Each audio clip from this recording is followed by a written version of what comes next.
there's one. Oh, that's another decent one. When it comes off the bank, oops, fish on. There we go.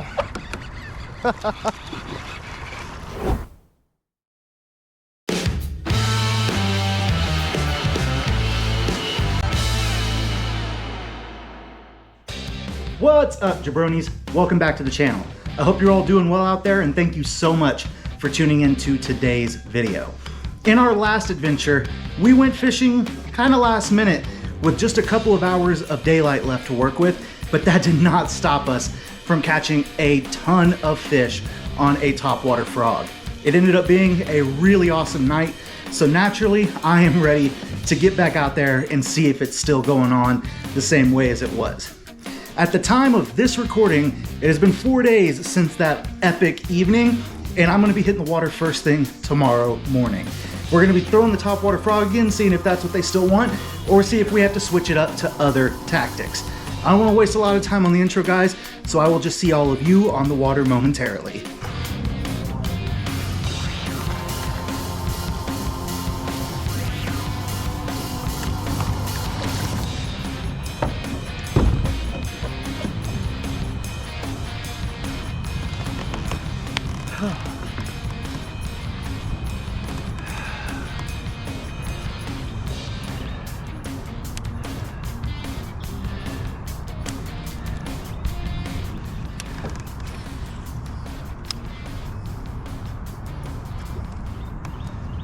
We're getting a late start today. I'm here about an hour later than I really would have wanted to be, but I was tired, man. I just couldn't get myself out of bed. Hopefully, we didn't miss all of the good fishing in the last hour. We're out here now, starting off with the topwater frog. It is a beautiful spring morning, but we are expecting some cloud cover, some possible light rain at some point this morning.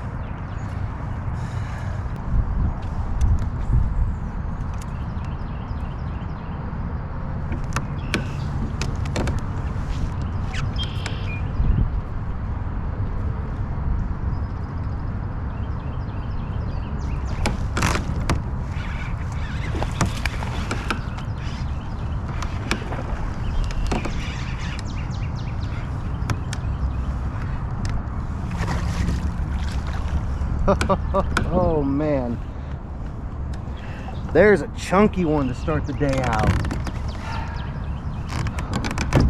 Jesus. Whoa. Woo. God, look at that. Look at that, guys, man. I pinned her good. God bless. Beautiful fish. Let's get her unbuttoned here. Man, I stuck her good. She's hooked good. I'll pull the scale out for this one. Probably 2-pounder. Probably a little above 2 pounds, I would imagine. 215, so basically a 3. Basically a 3-pounder. Beautiful fish. You get a good angle here for a picture.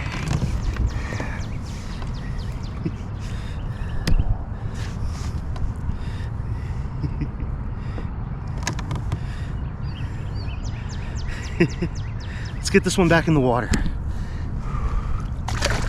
Beautiful fish. Whew, that's how you want to start your morning, guys. Oh, what a great way to start. The cloud cover that I was talking about is starting to move in. That's what we want to see. Now what we got to hope for is a decent amount of time to fish with the cloud cover before some rain comes in.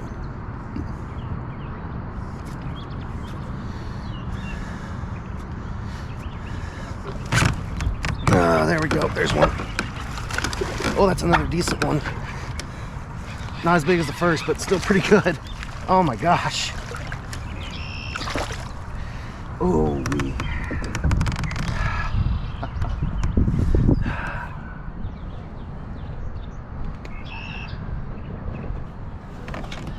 second fish of the day, guys, on the frog. This guy's got a spot right here. I think this guy at one point had a hook in him to be used as bait, and he survived. Oh, not a bad fish. As soon as that cloud cover came in, guys, we got our next bite. That cloud cover is going to be key. Just got to hope that it stays cloudy for a little while before it starts to rain, and we're going to be able to take full advantage of this and hopefully start landing quite a bit of fish. We're going to have to do our best to maximize the time we've got, try to cover some water while still being thorough in spots where we've caught fish, and yeah, go from there. Man, guys, I can see a bass cruising right there. Not a big one. I'm sure if I was throwing like a Ned rig or something like a small minnow or something, that I'd already be at like 5 or 6 fish. But we're throwing the frog right now because it's producing the good bites. It's producing some more quality fish.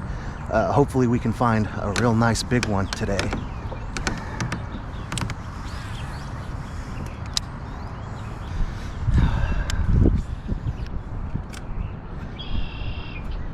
Also, these fish are literally cruising like 2-3 inches off of this reed line.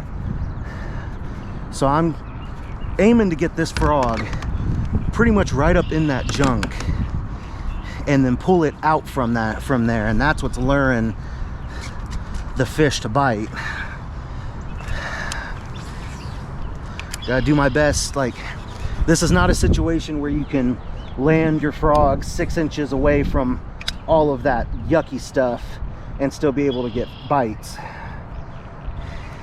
You got to get it right up in there to get their attention first, and then lure them out where they'll bite.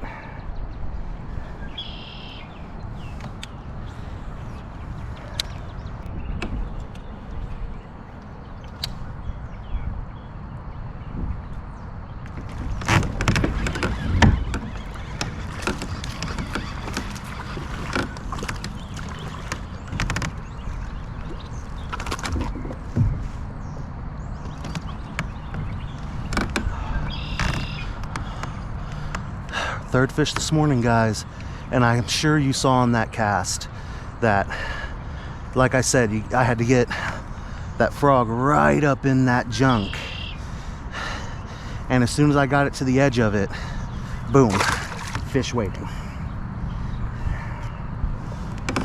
And that was like 5 or 6 feet from where we caught our last fish.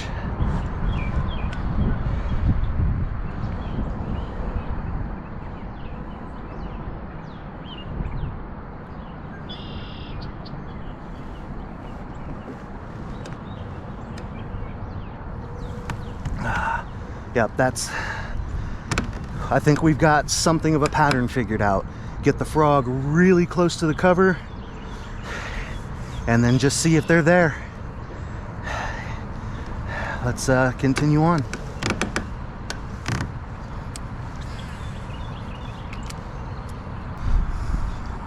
So guys, we're working a reed line right now, but what differs between this one and the first one is that this one, when it comes off the bank, oops, fish on, there we go.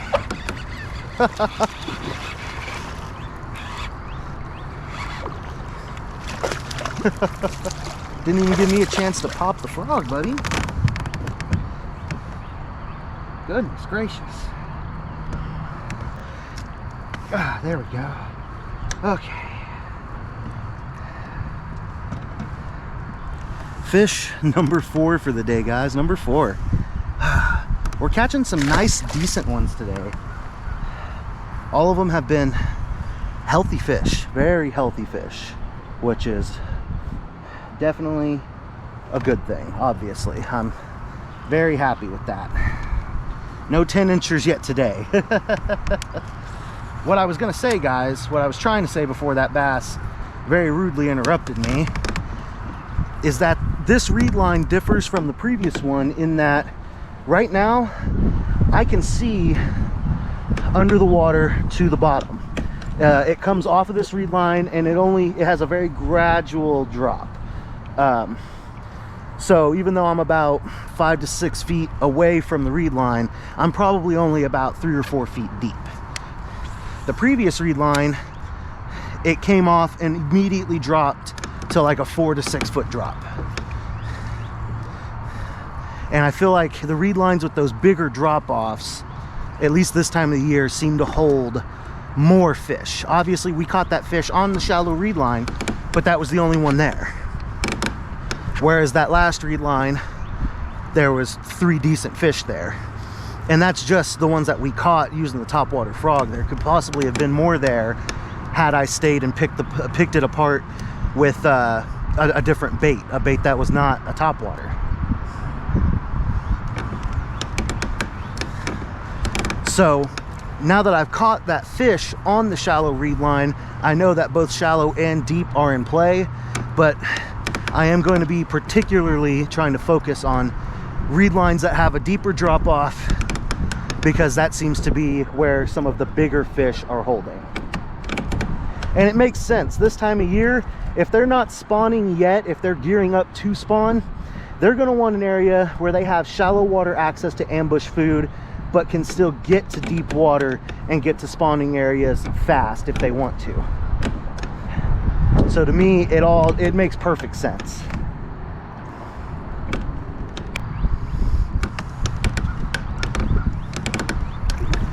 So there was one other kayak angler launching when I got here, and then one just showed up and launched a few minutes ago. I think both of them went to the opposite side of the lake, so I don't know how they're doing this morning, but if they happen to be watching, hope you guys are catching them as well. There's plenty of fish out here for us to share.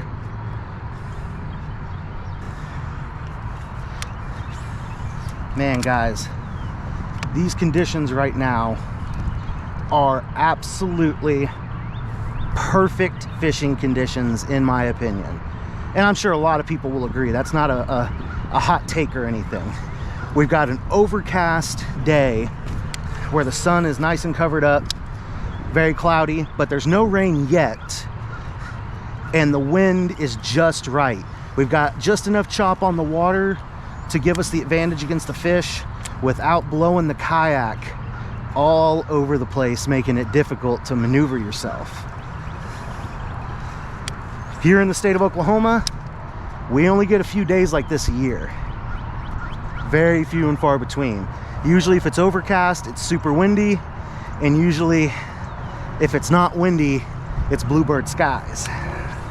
So to get that rare combination of a cloudy day with just the right amount of wind, that's rare here. And I'm very happy that we are taking advantage of being out here in it.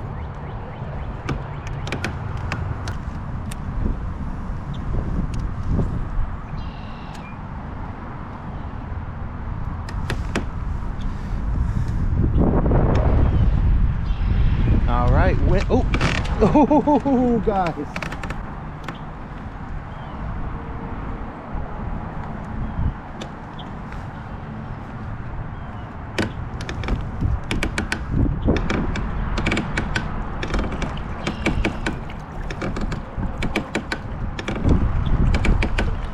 Okay, so we had a bite right there. I'm bringing the kayak around to keep it off that spot and try to recast this frog.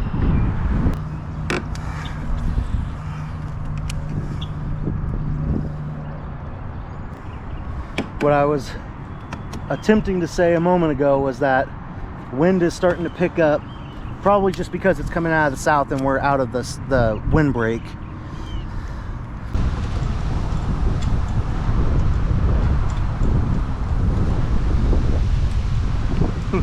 Ooh-wee. Yeah, that wind is starting to rip now, guys.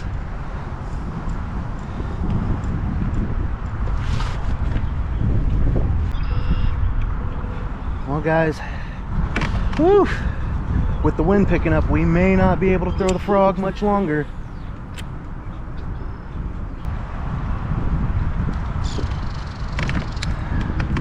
Okay, no action on the frog here, but I'm thinking that it's because the wind's picking up. I'm gonna try a Texas rig.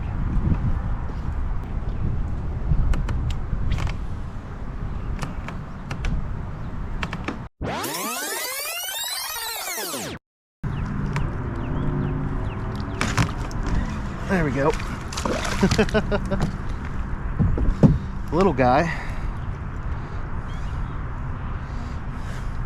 But now we know there's at least one fish under there.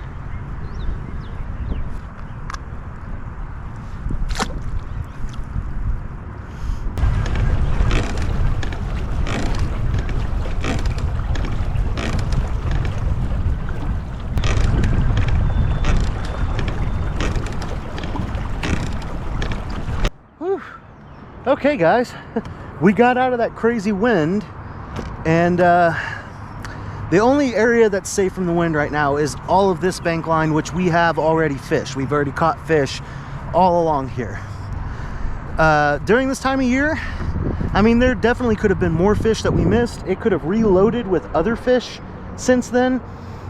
So in the interest of staying near the water that's the safest and gonna give us the easiest time to fish, we're gonna work this bank line a lot more thoroughly now and see if we can land some more fish.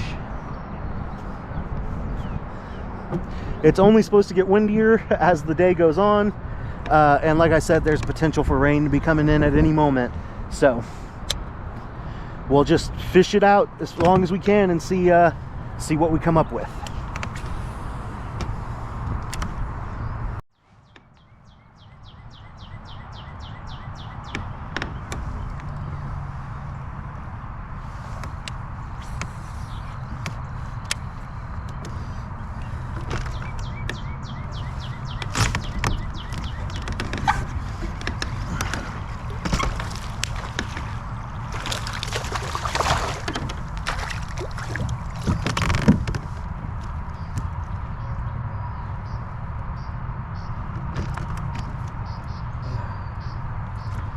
Well, that's kind of how you want that whole deal to go. Cast in there, lift your bait up, feel heavy weight, and set the hook. Got him right in the roof of the mouth where you want to get him. Whew. All right, so that's fish number 5, I'm pretty sure, today. So we filled out a limit. That's good.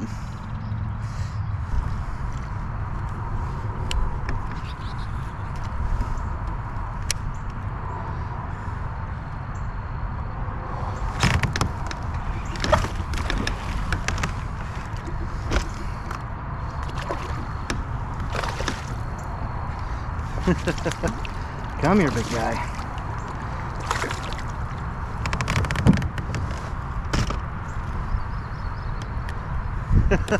There we go, guys.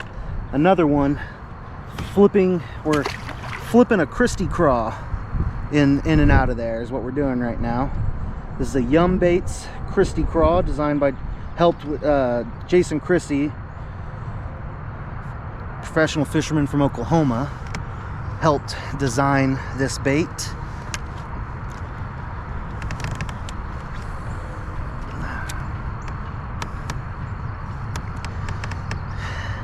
Congrats to him on his victory this season at Tom Bigby, Tennessee Tom Bigby in the Bassmaster Elite Series. Ugh.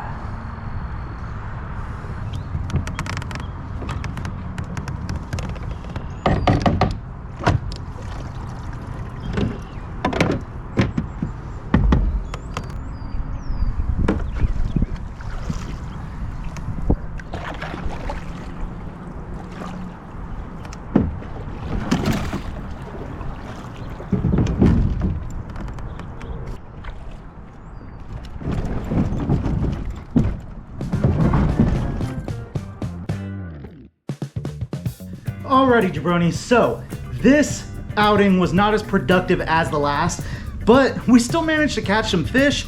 We caught some quality fish, and we caught most of them on the topwater frog. So I am not going to be complaining about today's adventure one bit. If you stuck around until the end of this video, thank you so very much for doing so.